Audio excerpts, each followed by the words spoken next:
ថតហេតុអីបានជាឯងយកធំគប់កញ្ចក់បង្អួចផ្ទះលោកតាលីខ្ញុំឃើញច្បាស់ណាស់ថាជាឯងទេដែលបានគប់កញ្ចក់ផ្ទះលោកតាលីបែកហេតុអីក៏ឯងចោទប្រកាន់ខ្ញុំហ៊ាននិយាយផ្ដេសផ្ដាសប្រយ័ត្នខ្ញុំវីឯងអាវ៉ាសែ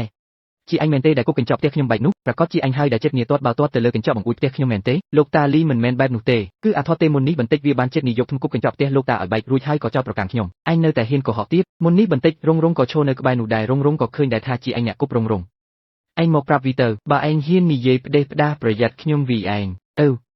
គ្រប់គ្នាចូលប្រាប់ខ្ញុំឆាប់មកខ្ញុំគួរតែនិយាយការពិតឬអត់ម៉ាស៊ីនដែលខ្ញុំកំពុងកាន់នេះអាចមើលឃើញឆ្អឹងជើងរបស់លោកតាអាយ៉ាចម្លែកណាស់លោកតានៅលើឆ្អឹងលោកតាមិនក៏មានបន្ទះដែកមួយថ្ងៃនោះពេលលោកតាទៅយកឧបករណ៍ក៏មិនបានវីដៃគោលឲ្យជាប់ទើបតែបានតោងឆ្អឹងដែលបាក់រ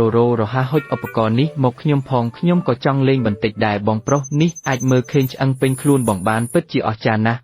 ថ្ងៃនេះឯងកើតអីមិនមែនហៅថាគូរូប៉ាម៉ាក់ទេគូអស់ពាក់កណ្ដាលថ្ងៃហើយមិនក៏មិនឃើញគូបានអ្វីសោះឯងមើលគូរូប៉ាជាអ្នកបើកយន្តហោះនិងម៉ាក់ជាអ្នកបម្រើលើយន្តហោះស្អាតប៉ុណ្ណាឯងមើលទៀតទៅរូប៉ាជាពេទ្យនិងប៉ាជាគិលានុបដ្ឋាយិកាដែរគូហើយមើលឯងគូអស់ពាក់កណ្ដាលថ្ងៃហើយគូអត់បានអ្វីសោះខ្ញុំពិតជាគូរូប៉ាម៉ាក់ខ្ញុំមិនកើតទេខ្ញុំគ្រាន់តែដឹងថាពួកគាត់ជាប៉ូលីសឬលោកយាយនិយាយថាពួកគាត់បានចាក់ចេញពីខ្ញុំតាំងពីខ្ញុំនៅតូចខ្ញុំមិនដឹងថាពួកគាត់មានមុខមាត់យ៉ាងម៉េចតតែសោះអូ